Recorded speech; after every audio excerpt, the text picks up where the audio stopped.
Hi, guys. Welcome to the live chat. Sorry, I'm 5 minutes late. I had a session that actually went over. I want to go ahead and jump in, to the topic tonight. This was like an impromptu live.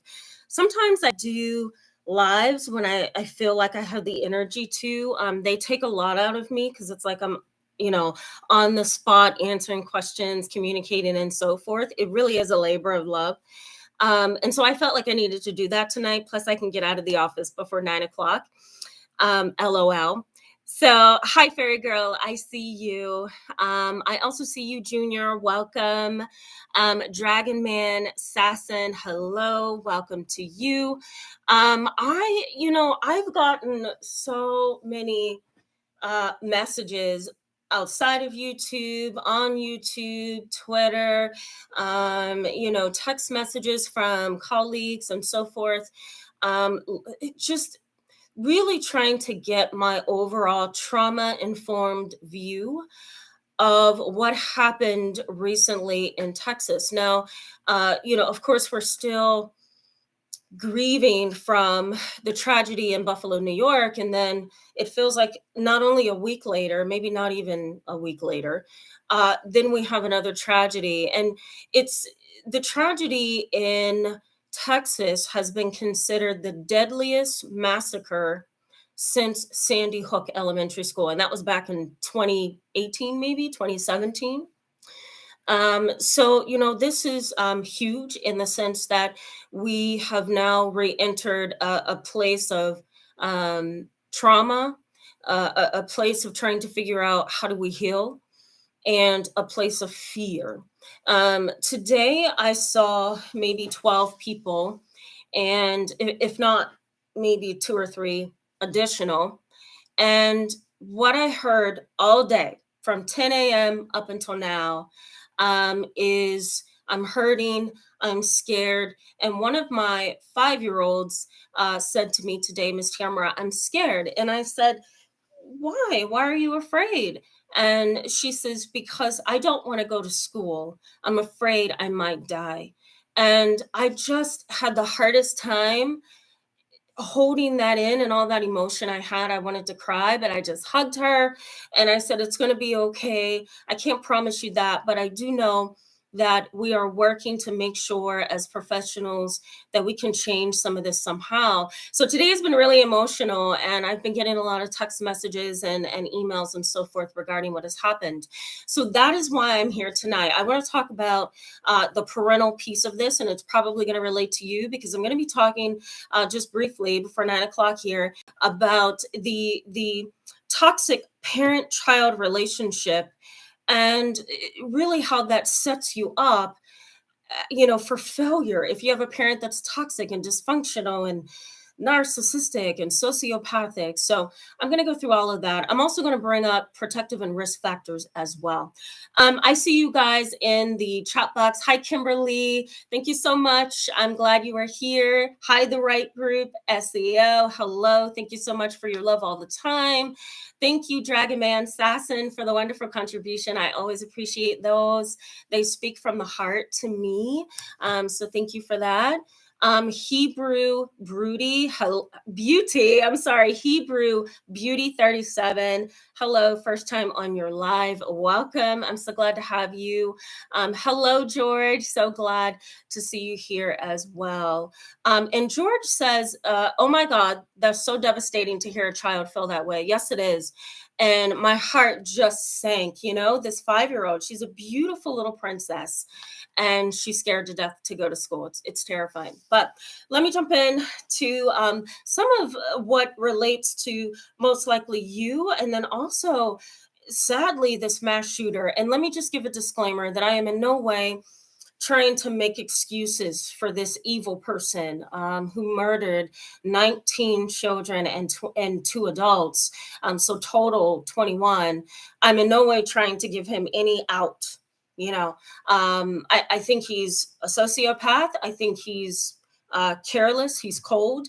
But I also think there was some family and parent-child dynamics in there that we have to look at if we're ever going to understand the mind of a mass murderer. So I'm going to bring that up, but let's just start with abuse, and I think that's something that a lot of you have shared with me in the past. You have a negative parent-child relationship. You have a parent that's abusive emotionally, psychologically. They're unstable. They're self-centered. So then, what does all of that do to you, right? For a lot of my clients, it sets them up for failure. Anytime you have a parent as an adult child who has been abusive, who has really been in a trauma bond with you, which is basically the idea that you don't know how to correctly perceive that parent as the adult, because they go between two perceptions, or two personas, I should say, right?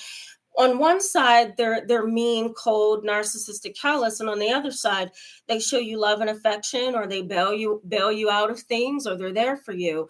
And so you get so confused between both of those views of that parent that for the most part you drop the bad view and you uphold the decent view of that parent. And so you get so what's the word that I'm looking for? You get so skewed in your perception of who this parent is that you continue to live under the abuse, right?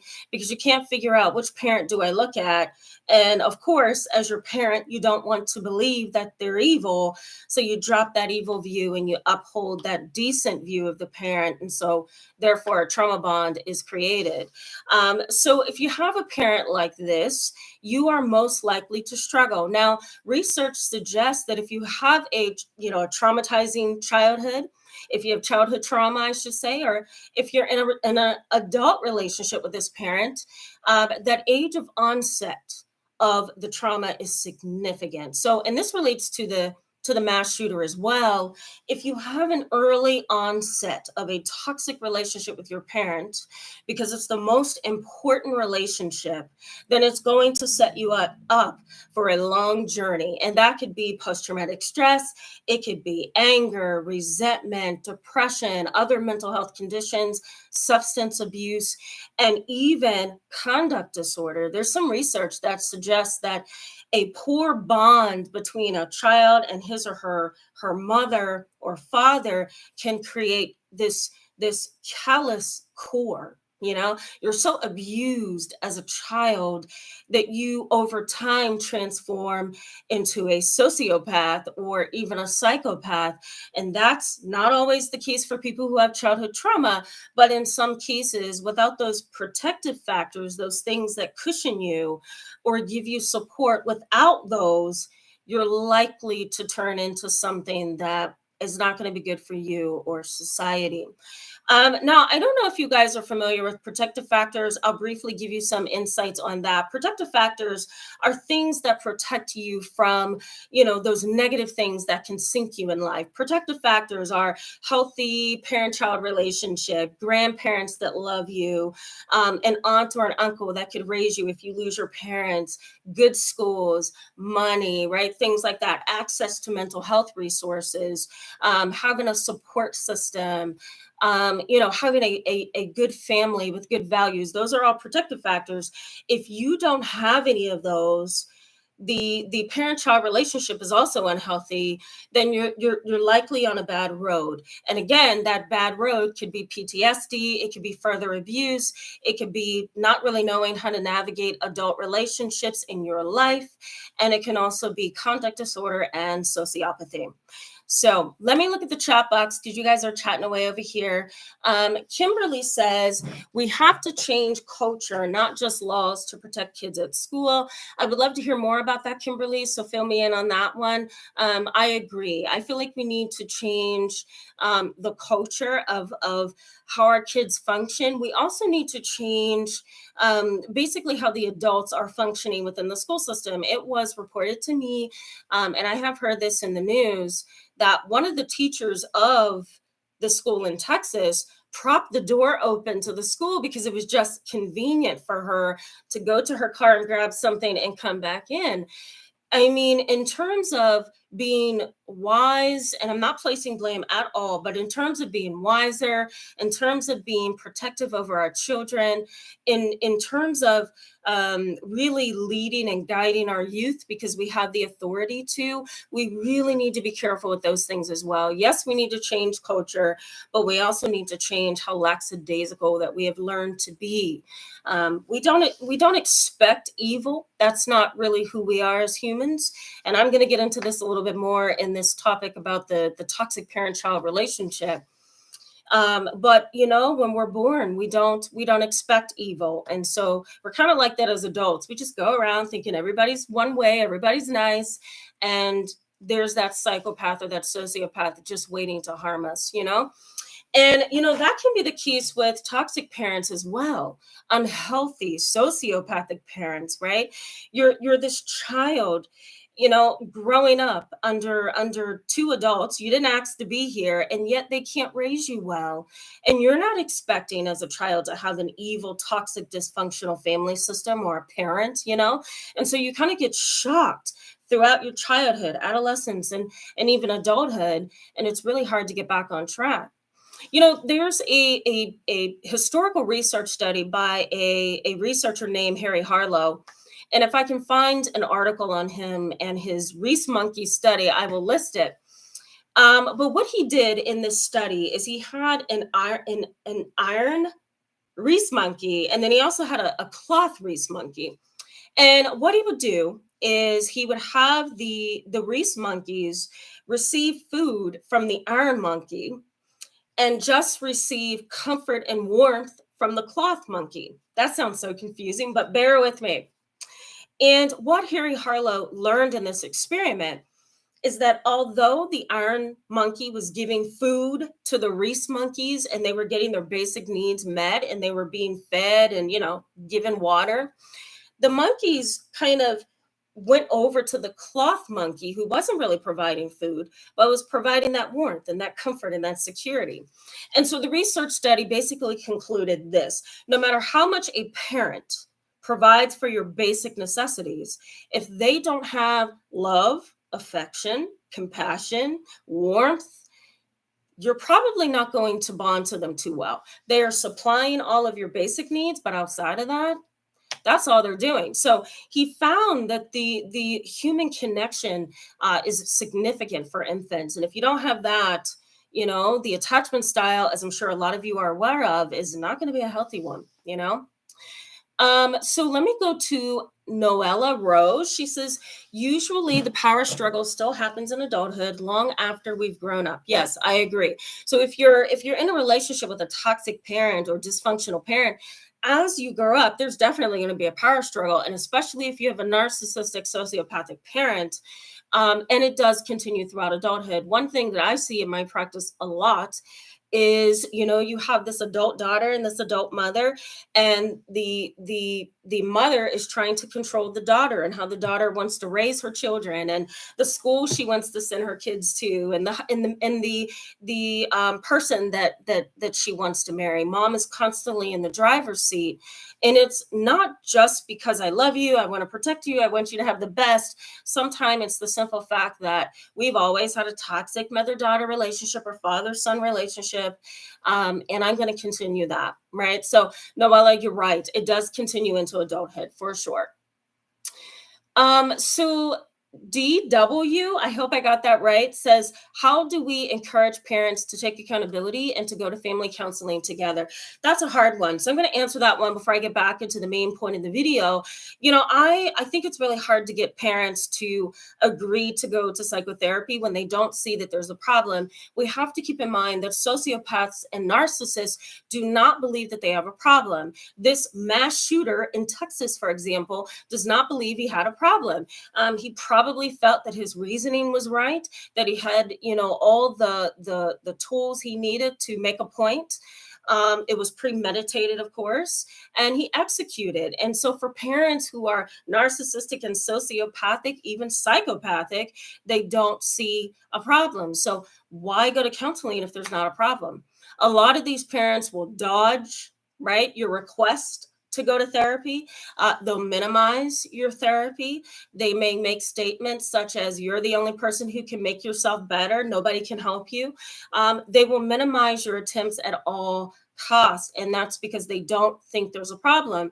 Now, there are some narcissistic parents who are really insecure and they don't want to go to therapy because that therapist, if they're skilled, if they're really good, may see through them, and it's not going to be a good thing. They don't want to blow their cover, that's for sure.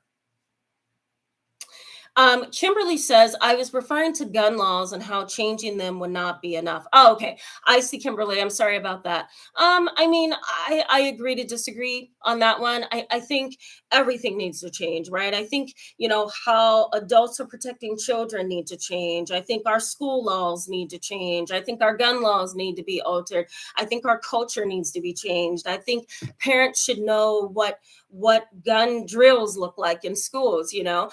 I was once working in a school district and I stopped because I felt the school was not structured enough in terms of protecting everybody in the school, and I just couldn't see it anymore. But this was about maybe 7 or 8 years ago. I worked in a school, and when those kids would do a drill, not a fire drill, it's more of a I forgot what we call that. It's an active shooter drill.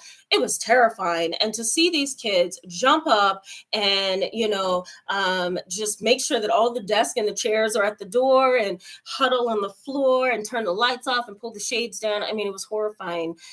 So I think we just need to change everything, Kimberly. You know. Cherry's Jubilee says, I made it. Yes, glad to have you here. Hopefully I'm interpreting that, comment correctly. Glad to see you. Okay, so let me jump back into this topic. I think um, part of the reason why this kind of relates to the mass shooter is that I think from what I've learned, it sounds like he didn't have a really good relationship with his mom, his parent, and then his relationship with his grandmother. Although his grandfather said through multiple interviews, and one of my journalist friends had the opportunity to interview the grandfather. He made the statement that this young man was close to his grandma, and so, okay, maybe close to his grandma is part of the picture, because anybody who shoots their grandmother in the face uh, can only be but so close, right? There's something wrong in here, and that's the sociopathy I'm talking about. But I think for this person, and maybe even for you in some ways, or a family member, just not having that maternal bond, because I don't think mom was around. That's why he was living with his grandmother. Not having that healthy maternal bond can set you up. It can put you on a path of destruction, especially if you're not feeling supported by other people in your life, like your grandparents, your aunt, friends, teachers, things like that. Those protective factors I mentioned. Let me just say too that growing up under an unhealthy parent like this, who's a sociopath, a narcissist, a psychopath, the recovery from trauma, of the parent child trauma, is really long. And let me just say, age of onset is important, right? So if you have a traumatic or an unstable relationship with your parent at a very early age, that's going to dictate how resilient you're going to be down the road. Age of onset. Then you have duration. How long was this negative parent child relationship existing? And what were the dynamics of that toxicity, right? And that's going to impact your resiliency. You also have frequency. How frequent did you run into issues with your parents, right? That mother, that father. And if it was constant friction, up until you get to adulthood, then that's going to put you on a negative road as well. And let's not forget relationship to the abuser, right? Who wants to have an unstable, toxic relationship with their parent? That's just not what we are born to do. And according to Harry Harlow, we don't want that. We want that warmth and compassion and that love from our parent. And so that's important for resiliency as well. If you were being abused by maybe an aunt and uncle, that may not be as bad, quotation marks, as bad as being abused and neglected by your own parents. So the relationship to your abuser is significant when it comes to resiliency. So let me go back to the chat because you guys are making some awesome comments. I see it from the corner of my eye. I don't want to hit the wrong button. That would be horrible. Noella Rose says, "How do we begin to change how we communicate with our toxic parent?" Well, I'm going to say, Noella, that I think the first thing that you need to do is make sure that you're okay in here. So, healing starts from within. So, when you start feeling yourself healing, you start feeling yourself getting better, your thoughts are not so negative, you feel more empowered, you feel structured in your life and safe, right? You have to have that security. Then I think you can move towards learning how to communicate better with your parent. I think learning about communication styles is important.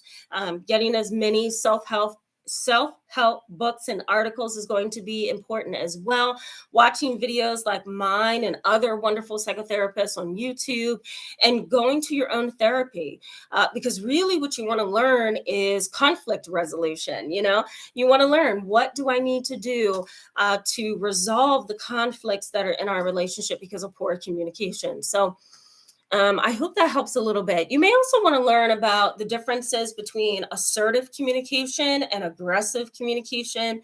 You also want to learn about passive aggressive communication as well.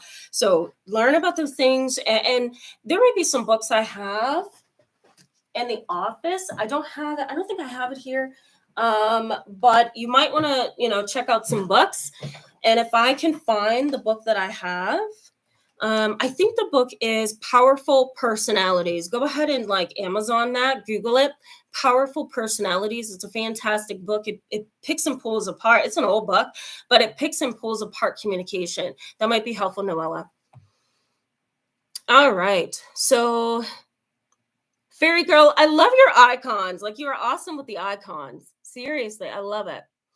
DW says, "Where can a child go to get their other needs met if their relationship with their parent is not existent or healthy?" Well, that's a tough one. And that's why my practice exists. I have a lot of families that are in this practice, at least over 180 families. And here's why: because a lot of the kids that I see are those kids that do not have the parental support that they need. I do have some really healthy families that just see me for like coping skills and, family therapy every now and then. But the majority of my practice, I'm going to say about maybe 50 or 60% out of 100, is really geared towards helping children who do not have that special maternal or paternal relationship. And so I think therapy, number one, with a therapist that is compassionate, loving, caring, skilled, has good listening skills, is what you need. So a child can run to that. Now, depending on socioeconomic status, depending on other demographics like race, that may not be available to that child, right? So that's where I say, okay, well, let's make use of the school system then. So, let's go to the school counselor for support. Let's go to the guidance counselor. Let's go talk to a trusted coach, right? So looking outside of yourself is sometimes helpful. And I would also say looking to family members that can play the role of your parent and love you as you need your parent to. It's never going to be 100%, what maybe that child wants, but it at least gets them close. I hope I answered your question. DW. Cheers Jubilee says, "I have had a lot of worries about I don't know. I'm not understanding what the MT is, Cherry's Jubilee. I'm sorry. Wait, I have had a lot of worries about my ex. Oh, I think you meant my ex. So Cherry's Jubilee says, "I have had a lot of worries about my ex, but he is far enough away from me. And he's the type to do this, but he threatened my loved ones." Okay, so we're talking about the mass shooter personality. If you didn't check out my most recent video on kind of spotting the mass shooter, some potential signs, go ahead and check that out. That video came out on Sunday. And I wasn't able to talk about it in great length, because there's so much to cover. But there are specific categories that mass shooters fit into, and there's specific traits and characteristics that you're going to want to know about. Not a lot of psychologists or psychotherapists, such as myself, speak out on this. So you may have wanted to know what are the signs, and you didn't find that information. So I just repurposed this video and kind of gave you some ideas about what to look for. So Cherry's Jubilee, I think you're referring to that. I mean, anytime you get a vibe, right, that's your intuition telling you something. You may be wrong, but 90% of the time you're probably right if you're going off your intuition. If you sense that they have mass shooter characteristics, maybe they do. And you want to take some steps to protect yourself for sure. Um okay, Alexa SS, welcome to the chat. He or she says, how does this relate to foster children? My adoptive son and I have a toxic relationship. He is caught in trauma repetition. He has in evidently become the abuser. Okay, he has become the abuser. So Alexa S is saying, how does this relate to foster children? Well, it's really difficult. So you have to consider two things. One is that a child who has been traumatized by another adult has been burned, and that has burned or seared some kind of experience onto the brain. Okay, so the brain is kind of like muscle memory, and something has caused an imprint. And it's, if you know what memory foam looks like, you put your hand into it and it doesn't bounce back, it just comes back really slowly. Well, children who have been traumatized, or they've been in the foster care system or adopted, they have like memory foam of a brain, right? They don't forget what has happened to them, is what I'm trying to say. So reenactment is a thing, traumatic reenactment, where the child is in a safe environment, and this can happen with adults as well. You're in a safe environment, and yet you're still behaving as if you're in that traumatizing environment. And so you're not able to learn skills and to be healthy and to function, because you're behaving in the healthy environment or in the healthy relationship as if you're in the toxic environment or the toxic relationship. And so it just kind of keeps you in limbo. So I would say, for a situation like this, I think it's good to go back into this child's history and really look at what was the age of onset of the abuse, right? Because again, the younger the child is when the poor parent-child relationship began, the worse the trauma. So the younger, the worse the trauma. So let's say infancy, child wasn't held, loved, nothing, right? Respected, stimulated, nothing, then you're probably going to have worsening trauma. So can go back into this child's history or this person's history, Alexa SS, and think about age of onset. Think about the duration of the trauma before the child got to you. Think about the trauma in having an adopted or foster parent, Also look at the frequency of the trauma that this child experienced, and look at their relationship to the abuser. Was it a same gender parent? Was it a stranger who abused them, right? So kind of consider those things as you try to understand and pick up on this person. I hope that was helpful. Thank you, Bozo. Yeah, thank you for that one. I don't know if I want to keep that one on the chats.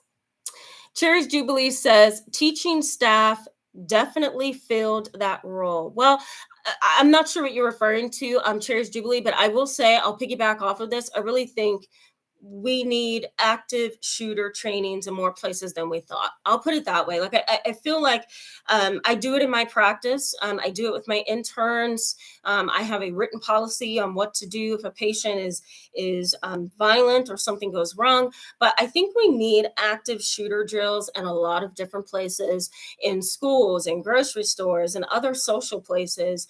We also need to kind of grow this sensitivity to potential violence. Again, as I said at the very beginning of the chat, we don't expect an evil society. We don't expect evil parents. That's just not who most of us are at the core. I can't say all, but most.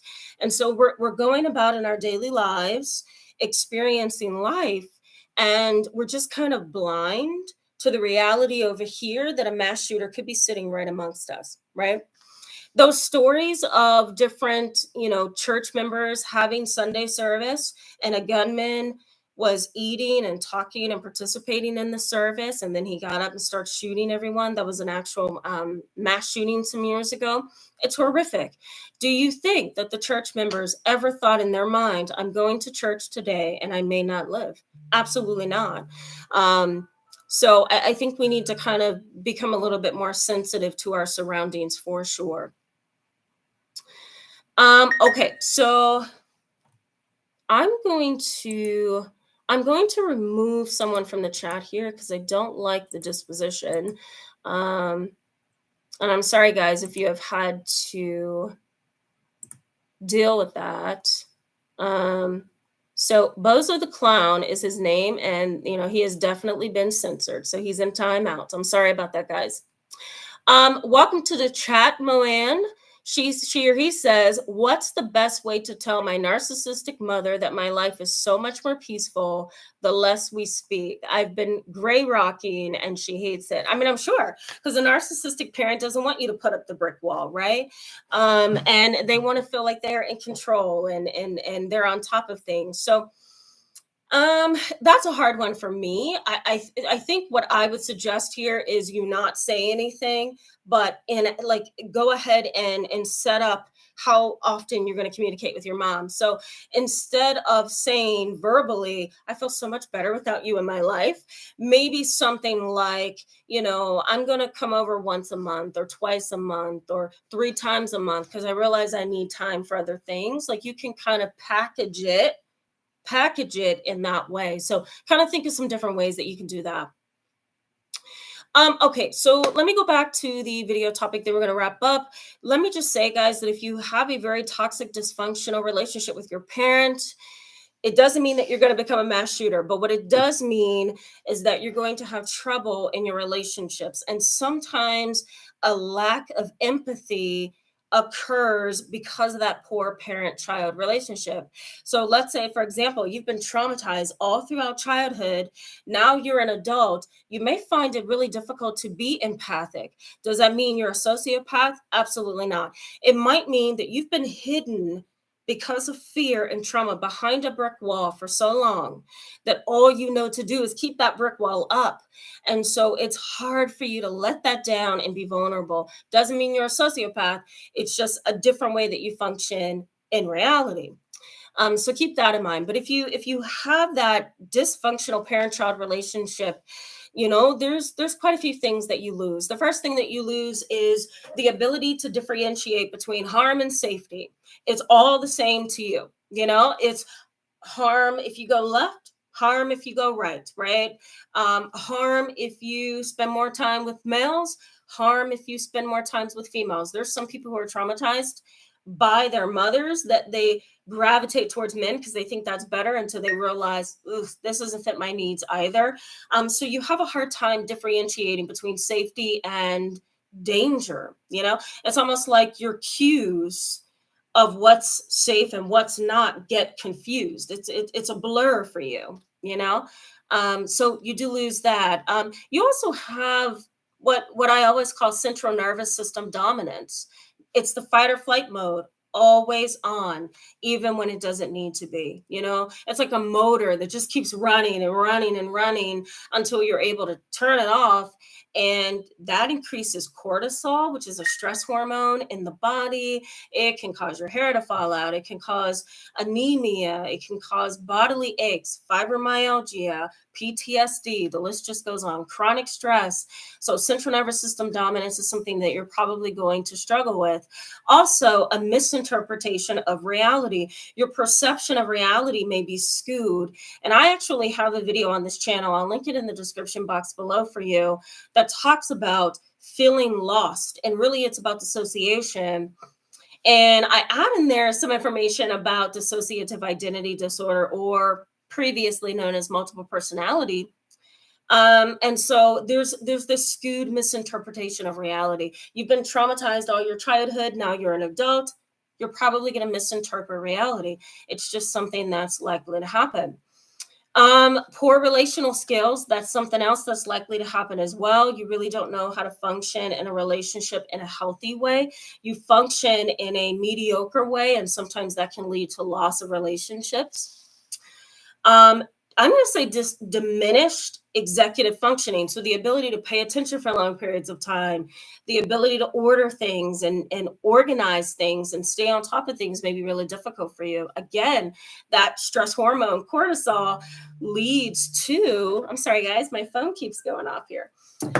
It leads to the cortisol leads to that diminished executive functioning, so you're constantly distracted. I'm going to say delayed development as well. You may look back and say, I did that at 15. I was really immature. Trauma can really cause you to skip over important parts of your development over time. And you may even be 35, you may be 40 and still feel like you're 15, right? And that's because of the impact of trauma. These are things that you likely have lost if you have been in a very toxic, dysfunctional relationship with your parent over time.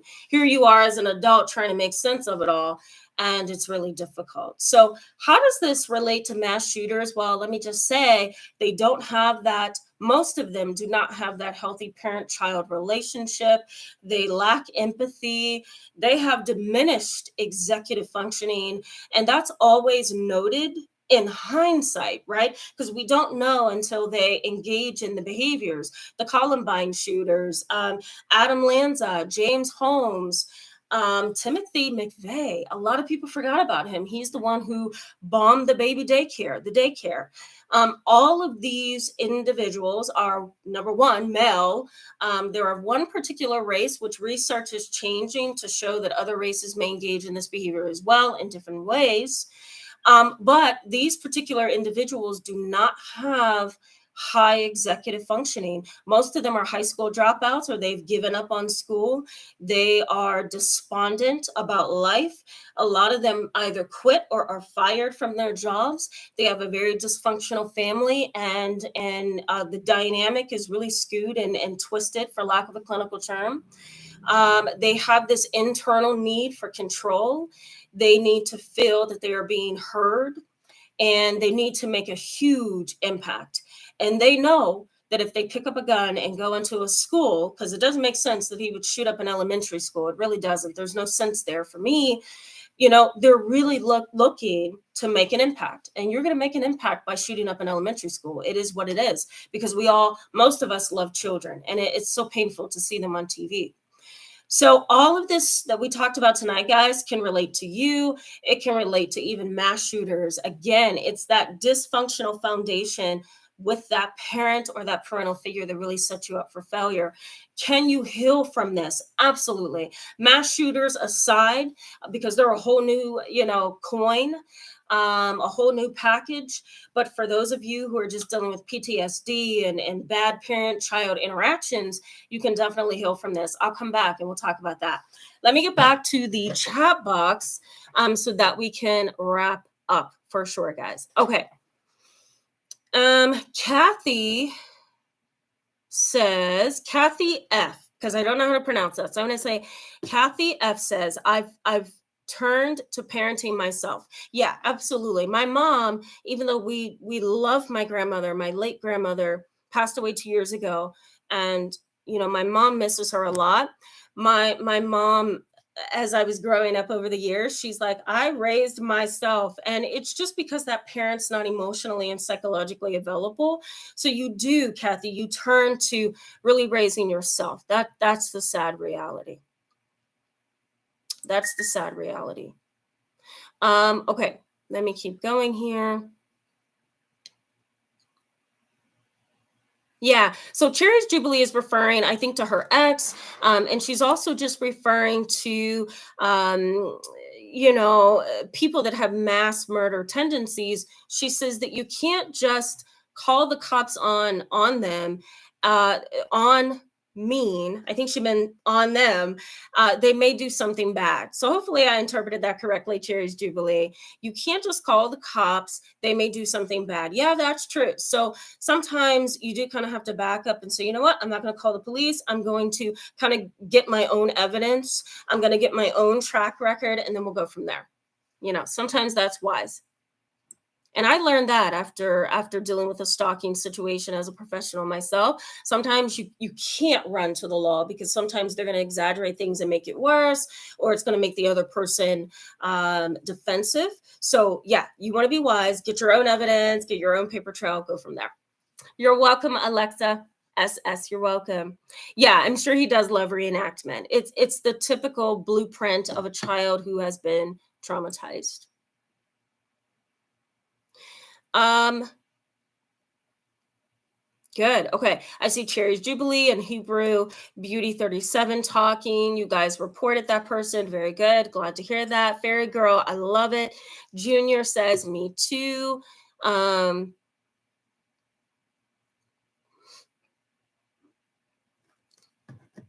yes, you're welcome, Fairy Girl. Some of these comments I'm skipping over.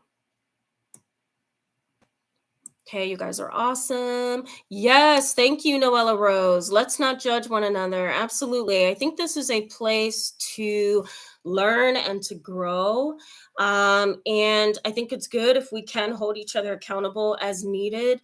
But we certainly do not need to point fingers. I don't think that that's okay. It's supposed to be a safe place, and it can't be a safe place if you're pointing fingers. We need to be careful with language and how we refer to things for sure. And Kiska, I think that was your intent, is to say, hey, let's not do that. But I also think the way in which you react and I react is also of importance as well.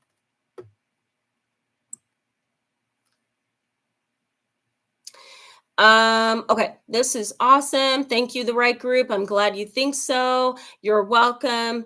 Alexa SS says, thank you, Noella. This stranger has no idea. Oh, yeah. Yeah. Absolutely. Okay. So C says, what about the pathology of those that have so much attachment to guns? I've seen them unwilling to empathize or even see any wrong with children and innocents dying. Yeah, because I think again, it's almost like this childish thing. I had someone send me a message on Sunday night after I did my video on mass shooters that was like, this is disturbing. I'm so shocked that you're against guns. And I'm like, I never said that. You don't know if I have weapons. You don't know what my family's like. My brother's a police officer. Like, you don't know, right? So, uh, you know, I think it's this like impulsive knee-jerk reaction to like defend. And then in some categories, I think some people are just very immature and they're like, I want my guns no matter what.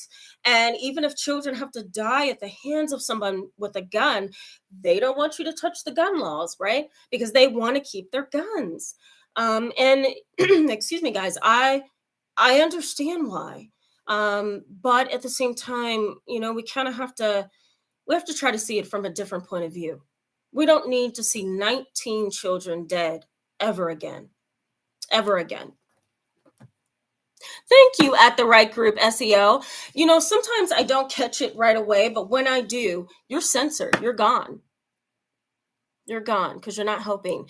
You're welcome, Moan. You're welcome. S. Davidson says, I was raised by a single alcoholic mom who might have had borderline personality disorder along with other issues. She refused to hold me when I was born because I was a girl. She was very abusive. Yeah. I don't do well with mothers who are attached to certain genders. To be very honest, I've always been a boy type of a female. I hung out with the boys. I grew up between the boys. I provided therapy for several years in a juvenile delinquent center specifically for boys. Like, I really like the boys. At the same time, it doesn't mean I don't like the girls. So I do have a problem with parents though who have that disposition of, you're a girl, I don't really like you that much, I'm going to go ahead over here to my son because he's the better one. I think something deeper is certainly going on. So I'm sorry, S. Davidson, that you experienced that. That's not okay. Cherry Jubilee says, so I had a gun point at me because it was lowered, but 8 was small and opened the door. How do I process that? Okay, so I don't, ooh, that's a hard one, Cherry's Jubilee. I'm gonna have to come back to you on that one. How do you process kind of being threatened by a gun? That's what I'm taking from your comment. That's really difficult. I don't know. To me, If you are in a situation where you could possibly be harmed by a gun, I consider that acute stress, almost like a PTSD reaction, but it's acute, right? It may be short term, but I always think that's an additional trauma. I just do. Dragon Man Assassin says maybe a mod needs to be. Oh yeah, very much agree that a moderator would help with the trolls. I totally agree. Um, YouTube does a great job for me, but I miss it. So let me know, guys, because you guys are the closest family on here that I have. Those of you who I see come on here every week with me, point it out. Let me know, and I will take it from there. I agree, Dragon Man Assassin. Thank you. Okay. So S. Davidson says she passed when I was 16 from cancer. I was orphaned and been on my own since. I have avoidant personality disorder now. I've never been able to bond with others. I'm now 45 and never been married, had kids, or even a long term boyfriend. Is there still hope for me to ever experience a loving bond? Or am I stuck in a bubble for self for life? That's a hard one, and I would have to take you on as a client, S. Davison, and really give you some long-term therapy on that one. And thank you, Cherries Jubilee. I'm sorry to hear that as well. She's comforting you the best that she can. I will say that individuals with avoidant personality disorder really do perceive life differently. It's life is perceived through a different set of glasses, and so you really need a trauma therapist and a therapist who is skilled with personality disorders, avoidant personality, dependent personality, and antisocial personality disorder. You need a therapist who gets those conditions or those disorders so that they can help you get from point A to point B. So I think that's the first place to start. Is there hope? I really think that's an individualistic question, because where one person may have hope because of some different characteristics in their life, maybe this person over here is not going to have hope because of certain characteristics in their life. You know what I mean? So it's individualistic. I would ask that question to somebody who is a therapist who knows you well.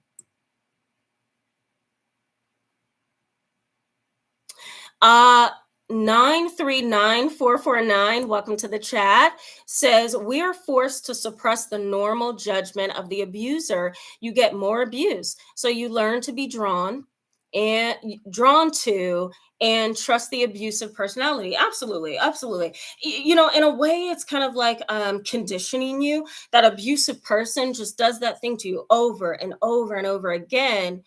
And sometimes when you allow the abuser to continue what they do to you and you don't get out, or you can't get out, it really is very much like you are giving them permission, and so they take advantage of that as well.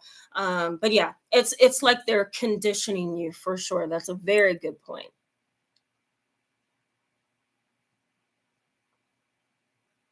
um I agree with that, fairy girl.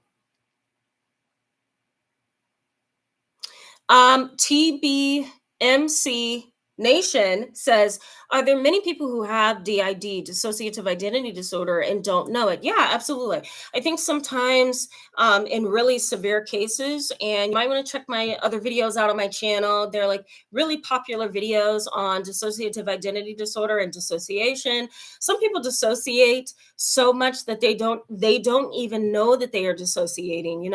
And the only time that they notice they have DID is if they were one place and then they ended up way over here somewhere else and didn't know how that happened. There's also some really intense a form of psychological amnesia where you completely have a brain erased of all your past. And so there are little cues, that you could possibly have DID. But can you go throughout life and not know that you have it? Oh yeah.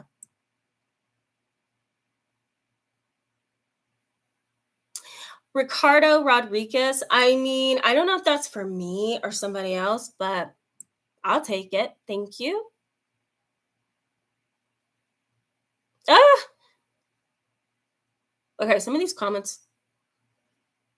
Some of these comments, oh my God. Thank you so much, 939-449. You're always supportive. Hi, Nabel C.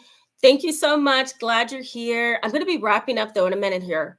Um, but Nabel C says, what is your stance on psychology for children since mental disorders come from trauma in childhood? Not sure I understand that. I'm not sure. I'm not sure. I'm not. Let me go over this again because it's been a long day. What is your stance on psychology for children since mental disorders come from trauma in childhood? Okay, I'm going to pull this apart. Hopefully, I don't sound like I've lost everything today.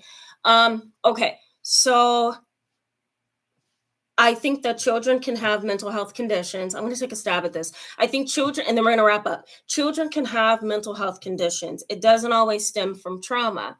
If they do have childhood trauma, they're likely to be set up in their future to have mental health conditions. Okay, I hope that made sense. Hopefully. I wanted to add more, but I'm not sure I should because I don't know if it's making sense. I am the daughter of the king. Ooh, I like that title. I like that. Welcome to the chat. She or he says, do you know any books to be a better parent in the future? Oh my God, yeah. Yeah. I just don't know. I just don't know if I have. Ugh. Okay, I'm going to give you this. Okay. And I'm going to show you this as well, and then we're going to wrap up. So, and this is not promotion. I swear, this is not promotion. But I have these books on hand for clients. This one is awesome. Okay. It's an anxiety workbook. I love this book. I use it for my adolescents. I use it for my clients. It talks about core beliefs and anxiety and kind of how anxiety impacts you. If you're a parent that's trying to figure out how can I be a better parent, I would start with this book. Try learning some things about yourself, managing your own anxiety. This, I also have the parenting toolbox. This is awesome because you get worksheets that allows you to help your kids who are stressed, help your kids with ADHD, help your kids with bullying, things like that. And it helps you to be a little bit more of a better parent by learning how to have those conversations. So I'm sure the authors of those books are happy I showed them. All right. Hebrew Beauty 37 says, Tamara, I think you are so knowledgeable in what you do. I have so many questions. Oh, thank you so much. I'm always humbled by that. Cherry's Jubilee, you're so sweet. She says, yeah, she's amazing. Thank you so much, Cherry's Jubilee. I welcome that love. I take that love. Believe it or not, some days I wake up and I sit up in bed. My hair is everywhere, and I'm like, what day is it? You know what I mean? And then I get on here with you guys. I see clients I totally love, and then it changes the whole scope of things. So I love hearing that. Thank you. Cherry's Jubilee, you're just wonderful. Thank you so much. Oh, thank you, the Right Group SEO, for encouraging thumbs up. I appreciate that. Hello, Rachel. She says, I can't remember 10 years of my childhood, adolescence, and adulthood. I only found myself in emotionally and verbally abusive romantic relationships or being used and left. I've done a lot of healing. Oh, Rachel, I'm so sorry to hear that. Rachel Murphy is her screen name. Let me just say that childhood trauma, again, can set you up for misinterpretation of reality. It can set you up for diminished executive functioning. So your decision making and impulse control may be minimal. And it can also set you up for kind of like this unhealthy way of performing in relationships. So do not blame yourself. Show yourself some compassion. And hopefully you can, because you're a victim of circumstance, but not a victim. Do you know what I mean? You're a victim of circumstance, but not necessarily a victim. So hopefully, you can soak that in. But I think it's important for me to mention that you are not to blame yourself at all. It's the circumstance that you were in, and it has really made your road rocky. But hopefully you have found the right healing, and you're becoming more resilient every day. That's called post-traumatic growth, by the way.